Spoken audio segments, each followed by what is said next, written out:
ನೋಡಿ ನಾವು ಅಂದ್ಕೊಳ್ತಾ ಇರ್ತೀವಿ ಡೊಮೆಸ್ಟಿಕ್ ವೈಲೆನ್ಸ್ ಅಂತಂದ್ರೆ ಕೇವಲ ಹೆಣ್ಮಕ್ಳ ಮೇಲೆ ಮಾತ್ರ ದೌರ್ಜನ್ಯ ಆಗುತ್ತೆ ಅಂತ. ಇಲ್ಲಿ ಒಂದಷ್ಟು ಪುರುಷರ ಮೇಲೂ ದೌರ್ಜನ್ಯ ಆಗ್ತಾ ಇದೆ, ಗಂಡು ಮಕ್ಕಳು ಕೂಡ ದೌರ್ಜನ್ಯಕ್ಕೆ ಒಳಗಾಗ್ತಾ ಇದ್ದಾರೆ.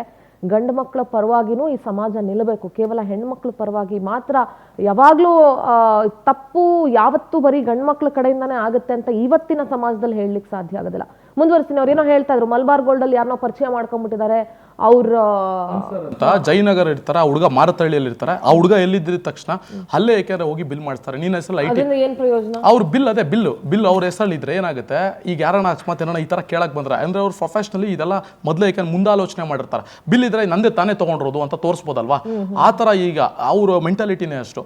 ಅದಾದ ನಂತರ ಏನ್ ಮಾಡ್ತಾರೆ ಇವರು ಹಂತವಾಗಿ ನನ್ನ ಹತ್ರ ಇಸ್ಕೊಂಡ ನಂತರ ಈಗ ಮನೆಗೆ ಹೇಳ್ತಾ ಇದ್ರು, ಮನೆಗೆ ಏಕೆ ಅಂತ 3 ತಿಂಗಳು ಅಂತ ಅಂದಾಗ್ತದೆ. ಆಮೇಲೆ ಅವ್ರ ಮನೆಗೆ ಹೋದಾಗ ಮೇಡಮ್ ನಾನು ಇವಾಗ ನಿಜ ಹೇಳ್ತೀನಿ, ಈ ಟಿವಿ ಮುಂದೆ ಯಾಕೆಂದ್ರೆ ಅವ್ರ ತಾಯಿಗೆಲ್ಲ ಗೊತ್ತಿದೆ, ಆಕೆ ನನ್ನ ಕಾಲ ಹತ್ರ ಮಲ್ಸ್ಕೊಂಡವಳು ಮೇಡಮ್.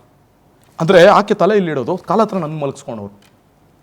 ಇದು ನಿಜ ಹೇಳ್ತೀನಿ ನಾನು. ಏಕೆಂದ್ರೆ ಇನ್ನೊಂದು ಅದೇ ಹೇಳ್ತೀನಲ್ಲ, ಈಗ ಯಾವ ಥರ ನೀವು ಏಕೆಂದ್ರೆ ಅದೇನೋ ಹೇಳ್ತಾರೆ, ನಾನು ಪದ ಉಪಯೋಗಿಸಲ್ಲ ಅದನ್ನು ಮಂಪರು ಪರೀಕ್ಷೆಗೆ ಯಾರೋ ಉಗ್ರಗಾಮ ಇಂಥವ್ರಿಗೆ ಮಾಡ್ತಾರೆ.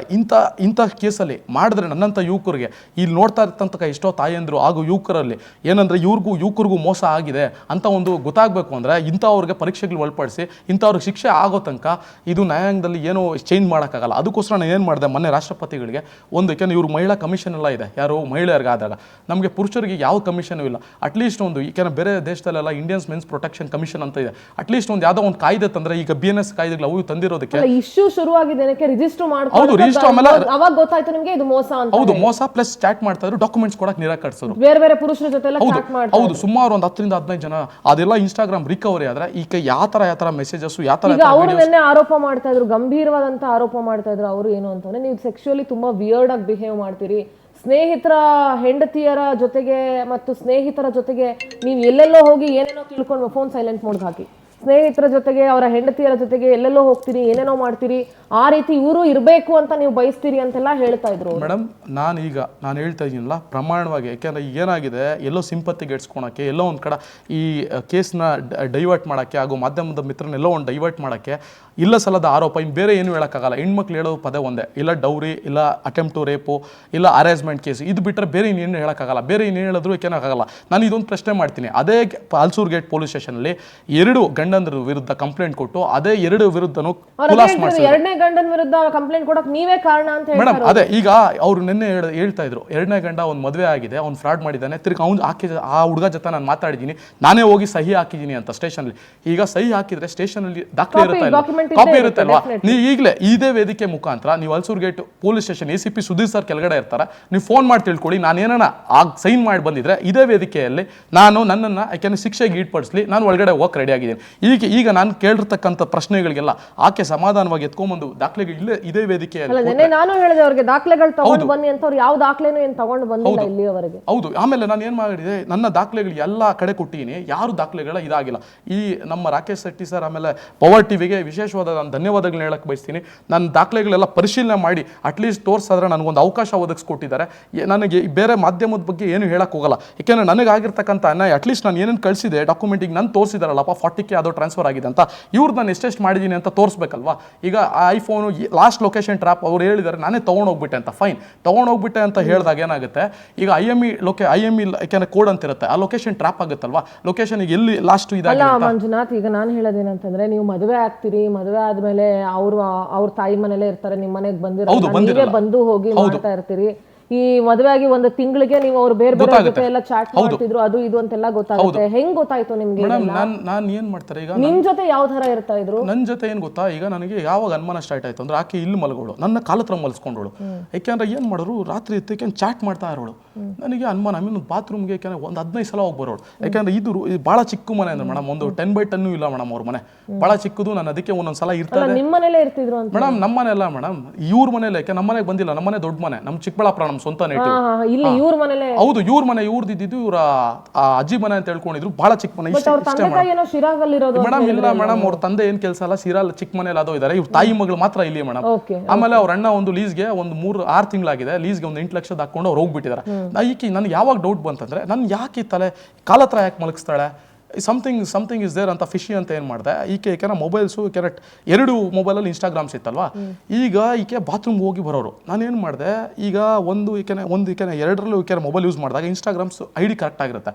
ಈಗ ಹೋದಾಗ ಅಲ್ಲಿ ಬಾತ್ರೂಮಲ್ಲಿ ಹೋಗಿದ್ಲು, ಬಾತ್ರೂಮ್ ಹೋಗಿ ಬರೋ ಅಷ್ಟೊತ್ತಿಗೆ ನಾನು ಅಲ್ಲಿ ವೀಡಿಯೋ ಕೇಳಿಸ್ಕೊಂಡೆ. ಪ್ಲಸ್ ಇನ್ನೊಂದು ನಾನು ಎದ್ದು ಒಂದು ಸಲ ಟಕ್ ಅಂತ ನೋಡಿದೆ, ಏನು ಚಾಟ್ ಮಾಡ್ತಾಳೆ ಅಂತ ತೆಗೆದು ನಾನು ಈಸ್ಕೊಂಡ್ರೆ ಯಾವುದೋ ಮೇಡಮ್, ನಾನು ಅವ್ನು ಹೇಳ್ತಾ ಇದ್ದಾನೆ ನನಗೆ ವಾರಕ್ಕೊಂದ್ಸಲ ನೀನು ಸಿಕ್ಕು, ಅವ್ನು ಎಲ್ಲಿದ್ದ ನಿನ್ನ ಗಂಡ, ನಾನು ನಿನ್ನ ನೋಡ್ಕೊತೀನಿ, ಅವನು ಪರವಾಗಿ ಅವ್ನು ಬಿಟ್ಬಿಡು, ಈಗ ಅದು ನಿನ್ನ ಮೊದಲೆಲ್ಲ ನಾನು ಫಾರಿನ್ ಕರ್ಕೊಂಡೋಗಿದ್ದೆ, ನಾವು ನೀನು ಎಷ್ಟು ಚೆನ್ನಾಗಿದ್ವಿ, ಇವನ ಜೊತೆ ಏನಕ್ಕೆ ಇದು ಮಾಡ್ತಾ ಇದೆಯಾ, ಅದೆಲ್ಲ ಮಾಡ್ತಾಳೆ. ಆಮೇಲೆ ಅವ್ರು ಪಾಂಡಿಚೇರಿ ಸುರೇಶ್ ಅಂತಿದ್ದಾರೆ, ಅವರ ಹೋಟ್ಲಿಕ್ಕಿದ್ದಾರೆ, ಅವ್ರು ನನ್ನ ಹೋಟ್ಲಲ್ಲೆಲ್ಲ ನೋಡ್ಕೊತೀನಿ, ಈ ಥರ MLS ಸೆಂತಿಲ್ ಅಂತ ಒಬ್ಬರು ವೆಂಡರ್ ಇದ್ದಾರೆ, ಅವ್ರ ಜೊತೆ ಒಬ್ಬರಲ್ಲ ಇಬ್ಬರಲ್ಲ ಮೇಡಮ್, ಭಾಳ ಅನೇಕರ ಜೊತೆಲೆ ಅವರು ಇನ್ನೊಂದು ಫ್ರೀಯಾಗಿ ಏನಾದರೂ ಕೊಡಿಸ್ತಾರೆ ಮೇಡಮ್, ಯಾರಿಗೆ ಆಗಿರ್ಬೋದು, ಇಲ್ಲ ಅವರು ನಮ್ಮ ಅಂಕಲ್ ಅದು ಇದು ಅಂತ ಹೇಳಿ ನಾನು ಹೇಳ್ದೆ ಅವ್ರ ತಾಯಿಗೆ, ಮೆಸೇಜ್ ತೋರಿಸಿ ಹೇಳಿದೆ, ನೋಡಿ ಈ ಥರ ಈಗ ಮಾಡಿದ್ದಾರೆ ಅಂದ ತಕ್ಷಣ ಅವ್ರ ತಾಯಿ ಏನು ಮಾಡಬೇಕು, ಬುದ್ಧಿವಾದ ಹೇಳ್ಬೇಕಲ್ವಾ, ಡಿಲೀಟ್ ಮಾಡಿಸ್ಯಾರ ಅಂದರೆ ಇನ್ಸ್ಟಾಗ್ರಾಮಲ್ಲಿ ಮಾಡೋದು ಟಕ್ ಅಂತ ಡಿಲೀಟ್ ಮಾಡೋದು. ನಾನು ಅದು ಹೇಳಿದೆ, ಈಗಲೂ ಎಲ್ಲ ವೇದಿಕೆ ಮುಖಾಂತರ ಹೇಳೋದಷ್ಟೇ, ಈಗ ನಂದು ಕಾಲ್ ರೆಕಾರ್ಡಿಂಗ್ಸು ನಂದು ಎಲ್ಲ ಏನಿದೆ ಕಂಪ್ಲೀಟ್ ಫೋನ್ಸ್ ಕೊಡ್ತೀವಿ, ಅಲ್ಲಿ ರಿಕವರಿ ಮಾಡಿಸ್ಲಿ, ಮೆಸೇಜಸ್ ರಿಕವರಿ ಮಾಡಿದ್ರೆ ಸತ್ಯತೆ ತಿಳಿಲಿ.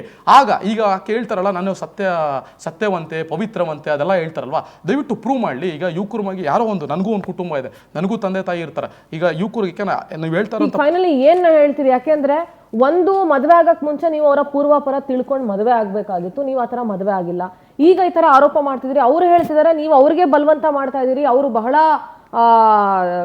ಬಹಳ ಒಂದು ಗೃಹಿಣಿಯ ಎಲ್ಲ ಲಕ್ಷಣ ಇರುವಂತ ಹೆಣ್ಮಗಳವರು, ನೀವೇ ಅವ್ರಿಗೆ ವಿಯರ್ಡ್ ಆಗಿ ಬಿಹೇವ್ ಮಾಡಕ್ ಹೇಳ್ತಾ ಇದೀರಿ, ಅವ್ರು ಅದಕ್ಕೆ ಒಪ್ಕೊಳ್ತಾ ಇಲ್ಲ ಅಂತ ಅದಕ್ಕೆ ಹೇಳ್ತಿದ್ದಾರೆ, ಅದಕ್ಕೆ ನೀವು ಅವ್ರನ್ನ ದೂರ ಇಟ್ಟಿದ್ದೀರಿ, ಅವರು ಡಿಸೈಡ್ ಮಾಡ್ಕೊಂಡು ಬಾ ಅಂತ ನಿಮ್ಗೆ ಹೇಳಿದ್ರು, ನೀವು ಅದಕ್ಕೆ ಇನ್ನೂ ಬಂದಿಲ್ಲ ಅಂತ ಅವ್ರು ಹೇಳ್ತಿದ್ದಾರೆ, ನೀವೇ ಮೋಸ ಮಾಡಿದೀರಾ ಅಂತ ಅವ್ರು ಹೇಳ್ತಿದ್ದಾರೆ, ನೀವು ಏನೇನೆಲ್ಲ ಖರ್ಚು ಮಾಡಿದೀರಾ, ದುಡ್ಡು ಏನೇನು ಕೊಟ್ಟಿದ್ದೀರಾ, ನೀವೇನೇನು ಕೊಡ್ಸಿದೀರಾ ಅದನ್ನೆಲ್ಲ ನೀವು ಸಾಕ್ಷಿ ಸಮೇತ ಇಟ್ಟಿದ್ದೀರಾ. ಸೊ ಈಗ what is your final word on this? Madam final word ಈಗ ನೋಡಿ, ನಾನು 25 days ಬ್ಯಾಕ್ ನಾನು ವಿಲ್ಸನ್ ಗಾರ್ಡನ್ ಪೊಲೀಸ್ ಸ್ಟೇಷನಲ್ಲಿ ನಾನು ಕಂಪ್ಲೇಂಟ್ ಕೊಟ್ಟಿನಿ. ಈಗ ಇದುವರೆಗೂ ಈಗ ಹೆಣ್ಮಕ್ಳು ಕೊಟ್ಟು ಈಗ ಅವ್ರು ಕೊಟ್ಟ ತಕ್ಷಣ ಒಂದಿನ ಕರೆದ್ರು, ಇವ್ರು ಹೇಳಿದ್ರಲ್ಲ ಕೌನ್ಸಿಲಿಂಗ್ ಆಗಿದೆ ಅಂತ, ಕೌನ್ಸಿಲಿಂಗ್ ಯಾವುದಾಗಿಲ್ಲ, ಇವ್ರು ಕೊಟ್ಟಿರೋದು ಅಂಕದು 11/12/2025 ಇವ್ರು ಕಂಪ್ಲೇಂಟ್ ಕೊಟ್ಟಿರ್ತಾರೆ ವಿಲ್ಸನ್ ಗಾರ್ಡನ್ ಇದು ಆಲ್ಸೂರ್ ಗೇಟ್ ಮಹಿಳಾ ಠಾಣೆಯಲ್ಲಿ. ಅವತ್ತು ನಾನು ನಮ್ಮ ತಂದೆ ತಾಯಿ 3 ಜನ ಹೋಗಿರ್ತೀವಿ, ಪೊಲೀಸ್ ಸಬ್ ಇನ್ಸ್ಪೆಕ್ಟರ್ ಇರ್ತಾರೆ, ಮಹಿಳಾ ಸಬ್ ಇನ್ಸ್ಪೆಕ್ಟರ್, ಪೊಲೀಸ್ ಇನ್ಸ್ಪೆಕ್ಟರ್, ದಫೇದಾರ್ ಏನಂತ ಕಂಪ್ಲೇಂಟ್ ತಗೊಂಡಿಲ್ವಾ ಮೇಡಮ್? ನನ್ನ ಕಂಪ್ಲೇಂಟ್ ತಗೊಂಡಿದ್ದಾರೆ, ಆಕ್ಷನ್ಸ್ ಏನು ಫರ್ದರ್ ಮಾಡಿಲ್ಲ ಅವರು.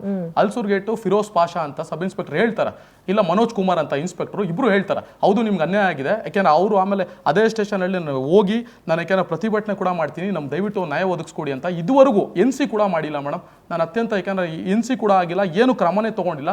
ನಾನು ಅದಕ್ಕೆ ಕಮಿಷನರ್ ಆಫೀಸ್ಗೆ ಮೊನ್ನೆನೂ ಒಂದು ಹೋದೆ, ಅವ್ರಿಗೂ ಒಂದು ಹೇಳಿದ್ರೆ ಅವ್ರು ಹೇಳಿದ್ರು ಇಲ್ಲ ಇದು FIR ಮಾಡಿಸಿ, ಇದು ಈಕೆಗೆ ಯಾಕಂದ್ರೆ ಫೋರ್ಜರಿ ಅಂತೂ ಆಗಿದೆ ಅಂತ ಗೊತ್ತಾಗಿದೆ, ಡಾಕ್ಯುಮೆಂಟ್ಸ್ ಎಲ್ಲ ಕೊಟ್ಟ ನಂತರ ಈಕೆಗೆ FIR ಹಾಕಿ, ಇಲ್ಲ ಅವ್ರು ಹಾಕಲಿಲ್ಲ ಅಂದ್ರೆ PCR ಮಾಡಿಸಿ ಒಳಗಡೆ ಹಾಕೋದಂತೂ ಖಂಡಿತ. ನನಗಾಗಿರ್ತಕ್ಕಂಥ ಅನ್ಯಾಯ ಯಾವ ಯುವಕರಿಗೂ ಹೇಳ್ತೀನಿ, ತಂದೆ ತಾಯಿ ಮಾತು ಕೇಳಿ ಅಂತ ಈ ವೇದಿಕೆ ಮುಖಾಂತರ ಹೇಳ್ತೀನಿ. ಯಾಕೆಂದ್ರೆ ಇಲ್ಲೇ ತಿಳ್ಕೊಂಡು ಯಾರೋ ಚೆನ್ನಾಗಿದ್ದಾರೆ ನೋಡೋಕ್ಕೆ ಅಂತ ಹೋಗ್ಬೇಡಿ, ದಯವಿಟ್ಟು ಯುವಕರಲ್ಲಿ ಒಂದು ಮನವಿ ಹೇಳ್ತೀನಿ, ತಂದೆ ತಾಯಿ ಯಾವ ಹುಡುಗಿನ ತೋರಿಸ್ತಾರೆ, ಯಾಕೆಂದ್ರೆ ಅವರು ಈಗ ಇಷ್ಟು ದಿನ ನಮ್ಮನ್ನ ಸಲಿಗೆ ಮಾಡಿ ಒಟ್ಟಾಗಿ ಯಾಕೆಂದ್ರೆ ಊಟ ಹಾಕಿ ವಿದ್ಯಾವಂತರಾಗಿ ಮಾಡಿದ್ದಾರೆ, ಅವರು ನೋಡ್ಸೋ ಅಂತ ಹುಡುಗಿ ಯಾಕೆಂದ್ರೆ ಈಗ ಫಾರ್ ಎಕ್ಸಾಂಪಲ್ ಏನಾದರೂ ಹೋದ್ರೆ ಒಂದು ಫ್ಯಾಮಿಲಿ ಅಂತ ಬರ್ಬೇಕಂದ್ರೆ ತಂದೆ ತಾಯಿ ಇದ್ರೆ ಒಂದು ಫ್ಯಾಮಿಲಿ ಅಂತ ಬರ್ತಾರೆ. ಈಗ ನೋಡಿ ನಂಗೆ ಯಾರು ಸಪೋರ್ಟ್ ಇಲ್ಲ ಅಂದ್ರೆ ಯಾಕೆಂದ್ರೆ ಏಕಾಂಗಿ ನಾನೇ ಹೋಗಿ ಮಾಡ್ಕೊಂಡಿರೋ ಸ್ವಯಂ ಪ್ರೇರಿತ ಅಪರಾಧ, ನಾನು ಮಾಡಿರ್ತಕ್ಕಂಥ ಅಪರಾಧ, ನಾನು ಬಕ್ರ ಆಗಿರತಕ್ಕಂಥದ್ದು, ನನ್ನ ಥರ ಯಾರು ನೀವು ಬಕ್ರ ಆಗಕ್ಕೆ ಹೋಗ್ಬೇಡಿ. ನಮ್ಮ ತಂದೆ ತಾಯಿ ನೋಡಪ್ಪ ಅದೇನು ಹೇಳ್ತಾರಲ್ಲ, ನೀನು ಮಾಡಿರೋದು ಯಾಕೆಂದ್ರೆ ನೀನು ಮಾಡಿರೋದು ನೀನು ಅನ್ಬೋಕ್ಸ್, ಯಾಕೆ ನನ್ನ ಮಾತು ಕೇಳಿದ್ರೆ ನಾನೇನೋ ಮಾಡ್ತಾ ಇದ್ದೆ, ಈಗ ನನ್ನ ಮಾತು ನೀನು ಕೇಳಲಿಲ್ಲ. ಈಗ ನಾನು ಯಾವುದೋ ಎಷ್ಟೋ ಜನ ನನ್ನ ಶಿಷ್ಯಂದ್ರು ನೋಡಿದ್ದೀನಿ, ನನ್ನ ಲೈಫಲ್ಲಿ ನೀನು ನೋಡೋಷ್ಟು ನೋಡಿಲ್ಲ, ನಾನು ಎಷ್ಟೋ ಜನ ವಿದ್ಯಾವಂತರನ್ನು ಮಾಡಿದ್ದೀನಿ, ನೀನು ನನ್ನ ಮಾತು ಕೇಳಿಲ್ಲ ಅಂದರೆ ನಿನ್ನಿಂದ ಒಂದು ಜನಕ್ಕನ ಒಂದು ಬುದ್ಧಿ ಕಳೀಲಿ, ಸಮಾಜ ಒಂದು ಪರಿವರ್ತನೆ ಆಗಲಿ, ಅಟ್ಲೀಸ್ಟ್ ನಿನ್ನ ಮುಖಾಂತರ. ನನ್ನ ಮಗ ಅಂತೂ ನಾನು ಸರಿ ಹೋಗಲಿಲ್ಲ, ನನ್ನ ಮಗನಿಗೆ ಹಾಕಿರ್ತಕ್ಕಂಥ ಘಟನೆ ಇನ್ನು ಯಾರಿಗೂ ಆಗಬಾರ್ದು ಅಂತ ನಾನು ಅಟ್ಲೀಸ್ಟ್ ಅದನ್ನ ಸಂದೇಶ ಒಂದು ಹೋಗ್ಲಿ ಅಂತ ಹೇಳಿ ಈ ವೇದಿಕೆಗೆ ಬಂದು, ಈ ವೇದಿಕೆಯಲ್ಲಿ ನಾನು ಏನೇನು ಡಾಕ್ಯುಮೆಂಟ್ಸ್ ಎಲ್ಲ ಸಲ್ಲಿಸಿದ್ದೀನಿ, ಆಕೆ ಈಗೆಲ್ಲ ಹೇಳ್ತಾರೆ ಎಲ್ಲಿ ಡಾಕ್ಯುಮೆಂಟ್ ಎಲ್ಲೂ ಸಲ್ಲಿಸಿಲ್ಲ, ಅದನ್ನು ಯಾರೋ ಎಲ್ಲ ಮರೆ ಮಚ್ಚಿದ್ದಾರೆ. ಕಂಪ್ಲೇಂಟ್ ಲೆಟರಲ್ಲಿ ಈಗ ವಿಕೃತಿ ಮೆರೆದಿದ್ದಾರೆ ಅಂತಾರೆ. ವಿಕೃತಿ ಮೆರೆದಿದ್ದಾರೆ ಅಂದರೆ ಸ್ಟೇಷನಲ್ಲಿ ಸುಮ್ಮನೆ ಏನಾರ ಕಂಪ್ಲೇಂಟ್ ಏನಿದೆ ನೈಜತೆ ಇದೆಯಲ್ಲ, ಕಂಪ್ಲೇಂಟ್ ಲೆಟರಲ್ಲಿ ಹಾಕಿಲ್ಲ, ಬರೀ ಬೈದಿದ್ದಾರೆ ಅಂತ ಹೇಳಿದ್ದಾರೆ. ಬೈದಿರೋದಕ್ಕೆ ಅವ್ರು ಏನು ಹೇಳಿದ್ದಾರೆ, ವಿಡಿಯೋ ಇದೆ ನಾನು ತೋರಿಸ್ತೀನಿ ಅಂತ ಸಬ್ ಇನ್ಸ್ಪೆಕ್ಟರ್ ಮುಂದೆ ಹೇಳಿದ್ದಾರೆ. ಏನು ನಮ್ಮ ಮನೇಲಿ ಕ್ಯಾಮ್ರಾ ಇದೆ, ರೆಕಾರ್ಡಿಂಗ್ ತೋರಿಸಬೇಕಾಗಿತ್ತು. ಈಗ ಎಲ್ಲ ಇಷ್ಟೆಲ್ಲ ತೋರಿಸಿದ್ರಲ್ಲ, ನನ್ನ ನ್ಯೂಡ್ ಫೋಟೋಸ್ ಎಲ್ಲ ಬಾತ್ರೂಮಲ್ಲಿ ಕೂತಾಗ ನನ್ನ ಪ್ರವೇಶಿಗೆ ನನಗೆ ಗೊತ್ತಿಲ್ಲದೆ, ನನಗೆ ನಮ್ಮ ಮನೇಲಿ ದೊಡ್ಡ ಮನೆ ಪ್ಯಾಸೇಜ್ ಇದೆ, ನನಗೆ ಗೊತ್ತಿಲ್ಲದೆ ನಾನು ಬಟ್ಟೆ ಚೇಂಜ್ ಮಾಡ್ಕೊಂಡು ನಾನು ಸ್ನಾನ ಮಾಡ್ಕೊಂಡು ಮೇಡಮ್ ಅವ್ರು ಬರ್ತಾ ಇದ್ರಲ್ಲ, ಅವ್ರ ತಂದೆ ತಾಯಿ 1 ವಾರ ಇದ್ರು, ಇವ್ರು ಬಂದಾಗ ಅಷ್ಟೇ 1 ವಾರ 10 ದಿನ ಇದ್ರು, ಎಲ್ಲ ಇವ್ರ ಅಣ್ಣ ಎಲ್ಲ ಬಂದು ನಮ್ಮ ಮನೇಲೆ ತಿಂದು, ಯಾಕಂದ್ರೆ ಅಲ್ಲಿ ಮನೆ ಚಿಕ್ಕದಲ್ಲ, ನಮ್ಮ ತಾಯಿ ಹೋಗಿಲ್ಲ, ಯಾಕಂದ್ರೆ ಜಾಗ ಇಲ್ಲ, ಅವ್ರದ್ದೇನು ಇಲ್ಲ, ಇಷ್ಟೇ ಮೇಡಮ್ ಇರೋದು, ಇದೆಯಲ್ಲ ಇಷ್ಟೇ ಮನೆ ಇರೋದು, ಅದಕ್ಕೆ ಅವ್ರೇನು ಹೇಳೋದು, ನಮ್ಮ ಮನೇಲಿ ಜಾಗ ಇಲ್ಲ, ನಮ್ಮ ಅತ್ತೆ ಯಾಕೆಂದ್ರೆ ನಮ್ದು ನಮ್ಮ ಅತ್ತೆ ಅವರೆಲ್ಲ ಪ್ರಾಬ್ಲಮ್ ಕೊಡ್ತಾರೆ. ಯಾಕೆ ಅವ್ರ ಅತ್ತೆ ಅವರು ಅಂದ್ರೆ ಅವ್ರ ಅತ್ತೆ ಅವ್ರ ಮೇಲೆ ಇವ್ರು 18 ಬಾರಿ ವಿಲ್ಸನ್ ಗಾರ್ಡನ್ ಪೊಲೀಸ್ ಸ್ಟೇಷನ್ ಅಲ್ಲಿ ಕಂಪ್ಲೇಂಟ್ ಕೊಡ್ತಾರೆ. ಅದೇನು ಯಾವಾಗ್ಲೂ ಬರೀ ವಿಲ್ಸನ್ ಗಾರ್ಡನ್ ಸ್ಟೇಷನ್ ಏನೋ ಗೊತ್ತಿಲ್ಲ ಮೇಡಮ್, ಅವ್ರಿಗೆ ಅದೇನಿದೆ ಅಂತ ಗೊತ್ತಿಲ್ಲ ನನಗೆ. ವಿಲ್ಸನ್ ಗಾರ್ಡನ್ ಆತ್ಮೀಯತೆನ ವಿಲ್ಸನ್ ಗಾರ್ಡನ್ ಪೊಲೀಸರಿಗೂ ಮೇಘಶ್ರೀ. ಹೌದು, ಈತ ಕುಟ್ಟಿ ಅಲಿಯಾಸ್ ಕುಮಾರ್ ಅದೇ ಏರಿಯಾಲಿ ಅವ್ರು ಹೇಳ್ತಾರಂತೆ, ನನಗೆ ಪೊಲೀಸ್ ಅವ್ರು ಗೊತ್ತಿದ್ದಾರೆ ಅಲ್ಲೆಲ್ಲ ಒಳಗಡೆ ಹೋದಾಗ ಅವ್ರು ಅದೇ ಹೇಳಿದ್ವಿ. ಈ ಫೋಟೋ ತೋರಿಸಿದ ತಕ್ಷಣ ಇಲ್ಲ ಅವರು Kutti alias Kumar. Finally what's your word? ಯುವಕರಿಗೆ ಇವತ್ತಿನ ಸಮಾಜಕ್ಕೆ ಏನ್ ಹೇಳ್ತೀವಿ? ಇವತ್ತಿನ ಯುವಕರಿಗೆ ಇವತ್ತಿನ ಸಮಾಜಕ್ಕೆ ಒಂದು ನಾನು ಹೇಳಕ್ ಬಯಸ್ತೀನಿ, ನನಗಾಗಿರ್ತಕ್ಕಂಥ ಮೋಸ, ನೀವು ಮೋಸ ಇನ್ನೊಂದು ಮದುವೆ ಆಗದೆ ಇದ್ರೂ ಪರವಾಗಿಲ್ಲ, ಆದ್ರೆ ಒಳ್ಳೆ ಹುಡುಗಿನಾಗಿ, ಒಳ್ಳೆ ಹುಡುಗಿ ಅಂದ್ರೆ ಹಿನ್ನೆಲೆ ತಿಳ್ಕೊಳ್ಳಿ, ಒಳ್ಳೆ ಮನ್ಸಿರೋನಾಗಿ, ಯಾರೋ ಬ್ಯೂಟಿ ನೋಡಿ ಹಿಂದೆಗಡೆ ಹೋಗಕ್ ಹೋಗ್ಬಿಡಿ. ಇನ್ನೊಂದು ಬ್ಯೂಟಿ ಎಲ್ಲ ಇಂಪಾರ್ಟೆಂಟ್ ಅಲ್ಲ, ಯಾವತ್ತೇ ಆಗ್ಲಿ ಬ್ಯೂಟಿ ಇವತ್ತಿರುತ್ತೆ ನಾಳೆ ಹೋಗುತ್ತೆ, ಕೊನೆ ತನಕ ಇರೋದು ಅಪ್ಪ ಅಮ್ಮನ ಚೆನ್ನಾಗಿ ನೋಡ್ಕೊಳ್ಳಿ ಅಂತ ಈ ವೇದಿಕೆ ಮುಖಾಂತರ ಹೇಳ್ತೀನಿ. ಏನ್ ನೀವು ಒಂದಾಗ್ತೀರಾ ಅಥವಾ ಏನ್ ಕತೆ, ಏನ್ ನಿರ್ಧಾರ ತಗೋಬೇಕಂತ? ಈಗ ಕಾನೂನು ಮುಖಾಂತರ ಈಗ ಇಷ್ಟೆಲ್ಲ ನನ್ನ ಮಾನಹಾನಿ ಮಾಡಿದ್ದಾರೆ, ತೇಜೋವಧೆ ಮಾಡಿದ್ದಾರೆ, ನನಗೆ ಮಾಡಿದ್ರೆ ಅಷ್ಟೆಲ್ಲ ಇದಲ್ಲ, ನಮ್ಮ ತಂದೆ ತಾಯಿಗಳು ಕೂಡ ಮಾಡಿದ್ದಾರೆ. ಅದು ಗಂಭೀರವಾದ ಆರೋಪಗಳನ್ನ ಇದೇ ಮಾಧ್ಯಮದ ಮುಖಾಂತರ ಕರ್ನಾಟಕ ಜನತೆ 7 ಕೋಟಿ ಜನ ನೋಡಿದ್ದಾರೆ. ಇದಕ್ಕೆಲ್ಲ ನಾನು ಕೋರ್ಟಿನ ಮೂಲಕ ತನಿಖೆ ಆಗಿ ಇಂಥ ಅವರು ಯಾಕೆಂದ್ರೆ 1-2-2 ಒಳಗಡೆ ಹೋದ್ರೆ ಏನಾಗುತ್ತೆ, ಈ ಇರ್ತಕ್ಕಂಥ ಯೂತರು ಅಕಸ್ಮಾತ್ ಯಾರನ್ನ ಈ ಥರ ಮಾಡ್ಬೇಕು ಅನಿಟ್ರಪ್ಪ ಅಂತ ಅಂದ್ರೂ ಅವ್ರಿಗೂ ಬುದ್ಧಿ ಬರುತ್ತಿಲ್ಲ. ಸಮಾಜ ಯಾಕೆಂದ್ರೆ ಮಾಧ್ಯಮ ಯಾಕೆಂದ್ರೆ ಪ್ರಜ್ಞಾವಂತಿದ್ದಾರೆ. ಇನ್ನೊಂದು ನಾನು ಕರ್ನಾಟಕ ಜನತೆಗೆ ವಿಶೇಷವಾಗಿ ಧನ್ಯವಾದಗಳು ಹೇಳಿ ಬಯಸ್ತೀನಿ. ಯಾಕೆ ಅಂದರೆ ಈ ಥರ ವಿಡಿಯೋ ಎಲ್ಲ ಮಾಡಿದ್ರು ಅವರೆಲ್ಲ ಕಾಮೆಂಟ್ಸ್ ಎಲ್ಲ 1 ಆಯಿತು 2 ಆಯಿತು 3 ಆಯಿತು 4ನೇದು ಇದು ಮನಿ ಟ್ರ್ಯಾಪ್ ಅಂತ ಕ್ಲಿಯರ್ ಆಗಿ ಗೊತ್ತಾಗ್ತಾ ಇದೆ ಅಂತ ಕರ್ನಾಟಕ ಜನತೆ ಐಡೆಂಟಿಫಿಕೇಶನ್ ಮಾಡ್ತಾರೆ. ಒಂದು ಆಗಲ್ಲ ಮೇಡಮ್, ಯಾವುದೇ ಕಾರಣಕ್ಕೂ ಕಾನೂನು ಹೋರಾಟಕ್ಕೆ ಇಳಿದಿದ್ದೀವಿ. ಡಿವೋರ್ಸ್ ತಗೋಬೇಕು ನೀವು? ಇಲ್ಲ ಮೇಡಮ್, ಕಾನೂನು ಹೋರಾಟಕ್ಕೆ ಇಳಿದಿದ್ದೀವಲ್ಲ. ಈಗ ಅವ್ರು ಏನು ಮದುವೆ ಆಗಿದ್ದೀರಲ್ಲ? ಅಲ್ಲಲ್ಲ, ನಾನು ಹೇಳ್ತೀನಲ್ಲ, ಮದುವೆ ಈಗ ಅಧಿಕೃತ ಮತ್ತೊಂದು ಈಗ ತಾಳಿ ಕಟ್ಟಿದ್ಮೇಲೆ ಮುಗೀತಲ್ಲ. ಅಲ್ಲ ಅಲ್ಲ ಮೇಡಮ್, ನೀವು ಹಾರ ಬದಲಾಯಿಸಿದಿರಿ, ತಾಳಿ ವೈಫ್. ಈಗ ನೀವು ಕಾನೂನು ಪ್ರಕಾರ ಹೋಗ್ಬೇಕಂದ್ರೆ ನೀವು ಡಿವೋರ್ಸ್ ತಗೋಬೇಕು. ಇಲ್ಲ ಕಾನೂನು ಪ್ರಕಾರ ಫಸ್ಟ್ ಇವರು ಆರೋಪ ಮಾಡಿದಾರಲ್ಲ ಅದನ್ನೆಲ್ಲ ನಾನು ಮುಕ್ತಿ ಆಗ್ಬೇಕು. ಯಾಕೆ ಹೇಳಿದಾರಲ್ಲ, ಆ ತರ ಬಳಸಿದೀನಿ, ಸೆಕ್ಷುವಲ್ ಈ ತರ ಬಳಸಿ, ನಮ್ಮ ತಂದೆ ತಾಯಿ ಕೂಡ ಪ್ರಯೋಜಿಸ್ತಾ ಇದ್ರು ಅವೆಲ್ಲ ಹೇಳಿದಾರಲ್ಲ. ಆಮೇಲೆ ನಾನು ಈಕೆ ಹತ್ರ ₹1 ತಗೊಂಡಿಲ್ಲ, ನಾನು ₹1 ಇವನೇ ಕೊಟ್ಟಿಲ್ಲ ನಂಗೆ, ಅದೆಲ್ಲ ಹೇಳ್ತಾರೆ. ಒಂದೊಂದು ಸ್ಟೇಟ್ಮೆಂಟ್ 25-30 ಕಡೆ ಒಂದೊಂದು ಹೇಳಿದಾರಲ್ವಾ. ಅದಕ್ಕೆಲ್ಲ ಆನ್ಸರ್ ನ್ಯಾಯಾಲಯದಲ್ಲಿ ತೀರ್ಮಾನ. ನಮ್ದೇನಿದೆ ರೆಕಾರ್ಡ್ಸ್ ಎಲ್ಲ ಕೊಟ್ಟಿದ್ದೀವಿ. ಇಂಥವ್ರು ಒಳಗಡೆ ಹಾಕ್ಸಿದ್ರೆ ಆನಂತರ ಸಮಾಜ ಪರಿವರ್ತನೆ ಅಂತೂ ಆಗೋದಂತೂ ಖಂಡಿತ. ನಾನು ಹೇಳ್ತೀನಿ, ಕಾನೂನು ಮುಖಾಂತರನೇ ಹೋರಾಟ ಮಾಡ್ತೀವಿ. ಯಾವುದೇ ಕಾರಣಕ್ಕೂ ರಾಜಿ ಆಗೋಕ್ಕೆ ಅದು ಸಾಧ್ಯನೇ ಇಲ್ಲ ಅಂತ ಹೇಳಲಿಕ್ಕೆ ಬಯಸ್ತೀನಿ. ಯಾವುದೇ ವೇದಿಕೆ ಆಗಲಿ ಏನೇ ಆಗಿರ್ಬೋದು, ನನಗಾಗಿರ್ತಕ್ಕಂಥ ಯಾಕೆಂದ್ರೆ ಈಗ ಏನಾಗಿದೆ, ರಾಜಿ ಆದರೆ ಇನ್ನೊಂದು ಇಷ್ಟೆಲ್ಲ ಆಗಿರ್ತಕ್ಕಂಥ ಘಟನೆಗಳಿಗೆ ಯಾಕೆಂದ್ರೆ ಯಾರು ಅದು ಕಟ್ಕೊಡೋಕ್ಕಾಗಲ್ಲ. ಮಾನಹಾನಿ ಯಾಕೆಂದ್ರೆ ಹೋಗ್ಬಿಟ್ಟಿದೆ ಆಲ್ರೆಡಿ, ಮಾನ ಮರ್ಯಾದೆ ಬೀದಿಯಲ್ಲಿ ಹೋಗಿದೆ. ಈಗ ಆಕೆ ಥರ ಎಲ್ಲ ಸುಳ್ಳು ಹೇಳ್ತಾರೆ, ಸುಳ್ಳು ಆರೋಪ ಮಾಡ್ತಾರೆ. ಇನ್ನೊಂದು ಸಿಂಪತಿ ಕಾರ್ಡ್ ಏಕೆ ಪ್ಲೇ ಮಾಡ್ತಾ ಇದ್ದಾರೆ ಅಂತ ಕರ್ನಾಟಕ ಜನತೆ ನೋಡ್ತಾ ಇದ್ದಾರೆ. ಆಲ್ರೈಟ್, ಎಸ್ ವೀಕ್ಷಕರೇ, ಗಮನಿಸಿದ್ರಲ್ಲ ಮೇಘಶ್ರೀ ಮಂಜುನಾಥ್ ಅವರ ಸ್ಟೋರಿ. ಒಂದು ನಾನು ಬಹಳ ಸ್ಪಷ್ಟವಾಗಿ ಹೇಳ್ತೀನಿ, ಆಕ್ಚುಲಿ ಇವತ್ತು ನಾವು ಮೇಘಶ್ರೀ ಅವರನ್ನು ಕರೆದಿದ್ವಿ, ಬನ್ನಿ ಬರ್ತೀನಿ ಅಂತಾನು ಅವ್ರು ಹೇಳಿದ್ರು, ದಾಖಲೆಗಳ ಸಮೇತ ಬರ್ತೀನಿ ಅಂತ ಹೇಳಿದ್ರು. ಆದರೆ ಬೆಳಗ್ಗೆ ನಮ್ಮ ಸ್ಟುಡಿಯೋಯಿಂದ ಕಾಲ್ ಮಾಡಿದಾಗ ಚಾನೆಲಿಂದ ಅವ್ರ ಫೋನ್ ಸ್ವಿಚ್ ಆಫ್ ಆಗಿತ್ತು. ಐ ಡೋಂಟ್ ನೋ ಮೇಘಶ್ರೀ ಯಾಕೆ ಫೋನ್ ಸ್ವಿಚ್ ಆಫ್ ಮಾಡ್ಕೊಂಡ್ರು ಅಥವಾ ಬೇರೆ ಎಲ್ಲಾದರೂ ಹೋಗಿದಾರಾ, ಕೂತಿದಾರಾ, ಏನು ಎತ್ತ ನನಗೆ ಅದ್ರ ಬಗ್ಗೆ ಗೊತ್ತಿಲ್ಲ. ಆದರೆ ಮೇಘಶ್ರೀ ಅವರ ಫೋನ್ ಅಂತೂ ಸ್ವಿಚ್ ಆಫ್ ಆಗಿತ್ತು. ನಾವಿಬ್ಬರನ್ನು ಕರೆಸಿ ಇವತ್ತು ರಾಜ್ಯದ ಜನರ ಮುಂದೆ ಅವರಿಬ್ಬರ ಹತ್ರನೂ ಮಾತನಾಡಬೇಕು ಅಂತ ಅಂದ್ಕೊಂಡಿದ್ವಿ. ಆದರೆ ಮಂಜುನಾಥ್ ಮಾತ್ರ 1 ಗಂಟೆ ಮುಂಚಿತವಾಗಿ ಬಂದು ಕೂತ್ಕೊಂಡಿದ್ರು. ಒಂದಷ್ಟು ದಾಖಲೆಗಳನ್ನ ಕೂಡ ಮಂಜುನಾಥ್ ಕೊಟ್ಟಿದ್ದಾರೆ. ಒಂದು ನಾನು ಬಹಳ ಸ್ಪಷ್ಟವಾಗಿ ಹೇಳಕ್ ಇಷ್ಟಪಡ್ತೀನಿ, ಕಾನೂನು ಅನ್ನೋದು ಎಲ್ರಿಗೂ ಒಂದೇ ಆಗುತ್ತೆ. ಈ ಸಮಾಜ ಈನೆಲ್ಲ ಇದೆಯಲ್ಲ, ಮಹಿಳೆಯರಿಗೆ ಸ್ವಲ್ಪ ಹೆಚ್ಚಿನ ಭದ್ರತೆಯನ್ನ ನೀಡುತ್ತೆ. ಆದ್ರೆ ಎಷ್ಟೋ ಜನ ಹೆಣ್ಮಕ್ಳು ಇವತ್ತು ಅದನ್ನ ದುರುಪಯೋಗ ಪಡಿಸ್ಕೊಂಡು ಅದನ್ನೊಂದು ಟೂಲ್ ಕಿಟ್ ಮಾಡ್ಕೊಂಡಿದ್ದಾರೆ ಅನ್ನೋದು ಕೂಡ ಅಷ್ಟೇ ಸತ್ಯ. ಎಷ್ಟೋ ಜನ ಪುರುಷರು, ಎಷ್ಟೋ ಜನ ಹುಡುಗರು ಇವತ್ತಿನ ದಿವಸ ಸಫರ್ ಆಗ್ತಾ ಇದ್ದಾರೆ. ಎಷ್ಟು ಜನ ಪುರುಷರ ಮೇಲೂ ಇವತ್ತು ಡೊಮೆಸ್ಟಿಕ್ ವೈಲೆನ್ಸ್ ಆಗ್ತಾ ಇದೆ ಅನ್ನೋದು ಕೂಡ ಸತ್ಯ. ಈ ಸಮಾಜ ಮಹಿಳೆಯರ ಜೊತೆಗೆ ಎಷ್ಟು ಮಟ್ಟಕ್ಕೆ ನಿಲ್ಲುತ್ತೋ ಒಳ್ಳೆಯ ಪುರುಷರ ಜೊತೆಗೂ ನಿಂತ್ಕೊಳ್ಬೇಕಾಗತ್ತೆ. ಯಾಕೆಂದ್ರೆ ಈ ಸಮಾಜದಲ್ಲಿ ಇಬ್ರು ಕೂಡ ಇಂಪಾರ್ಟೆಂಟು. ಕೇವಲ ಮಹಿಳೆಯರ ಮೇಲಿನ ದೌರ್ಜನ್ಯವನ್ನ 100% ಖಂಡಿಸ್ತೀವಿ. ಅಟ್ ದ ಸೇಮ್ ಟೈಮ್ ಪುರುಷರ ಮೇಲೆ ನಡೆಯುವಂಥ ದೌರ್ಜನ್ಯವನ್ನು ಖಂಡಿಸ್ಬೇಕು, ಅವ್ರ ಜೊತೆಗೂ ಕೂಡ ನಿಂತ್ಕೊಳ್ಬೇಕು. ಮೇಘಶ್ರೀ ಅವರು 100% ಪರ್ಫೆಕ್ಟ್ ಆಗಿದ್ದಿದ್ರೆ ಬಂದು ಕೂತ್ಕೊಳ್ಬೇಕಾಗಿತ್ತು ಇಲ್ಲಿ. ಬಂದು ಕೂತ್ಕೊಂಡು ತಪ್ಪೇನು ಸರಿ ಏನು ಸತ್ಯಾಸತ್ಯತೆ ಏನು ಅನ್ನೋದನ್ನ ಅವ್ರು ಚರ್ಚೆ ಮಾಡಬೇಕಾಗಿತ್ತು ಇಲ್ಲಿ. ಐ ಡೋಂಟ್ ನೋ ಅವ್ರ ಹತ್ರ ಏನೇನು ದಾಖಲಾತಿ ಇದೆ, ಏನಿದೆ ಎತ್ತಿದೆ ಅಂತ ಹೇಳಿ. ಅವ್ರು ಯಾವ ದಾಖಲಾತಿ ನಿನ್ನೆ ಪವರ್ ಟಿವಿ ಚಾನಲ್ ಮುಖಾಂತರ ನಾವು ಕೇಳಿದಾಗ್ಲೂ ಅವ್ರು ಇದುವರೆಗೂ ಯಾವ ಡಾಕ್ಯುಮೆಂಟ್ಸ್ ಅನ್ನು ಕೊಟ್ಟಿಲ್ಲ. ಇವತ್ತು ನಾವು ಇಲ್ಲಿ ಬನ್ನಿ ಅಂತ ಹೇಳಿದಾಗ್ಲೂ ಬರ್ತೀವಿ, ಡಾಕ್ಯುಮೆಂಟ್ ಸಮೇತ ಬರ್ತೀವಿ ಅಂದವ್ರು ಇವತ್ತು ಇಲ್ಲಿಗೂ ಕೂಡ ಬಂದಿಲ್ಲ. ಸೊ 1 ಮದುವೆ ಆಯ್ತು, 2 ಮದುವೆ ಆಯ್ತು, 3ನೇ ಮದುವೆ ಆಯ್ತು, ಈಗ ಯಾವುದೋ 4ನೇ ಮದುವೆಗೆ ನಾ ರೆಡಿ ಆಗ್ಬೇಕು, ಇನ್ನೊಂದೇನೋ ಆಗ್ಬೇಕು, ಇನ್ಯಾರ ಹತ್ರ. ಒಂದು ಮದುವೆ ಅನ್ನೋ ಪದಕ್ಕೆ ಒಂದು ಅರ್ಥ ಇದೆ, ಮತ್ತು ಒಂದು ಸಂಬಂಧಕ್ಕೆ ಅದರದೇ ಆದಂಥ ಒಂದು ವ್ಯಾಲ್ಯೂ ಇದೆ.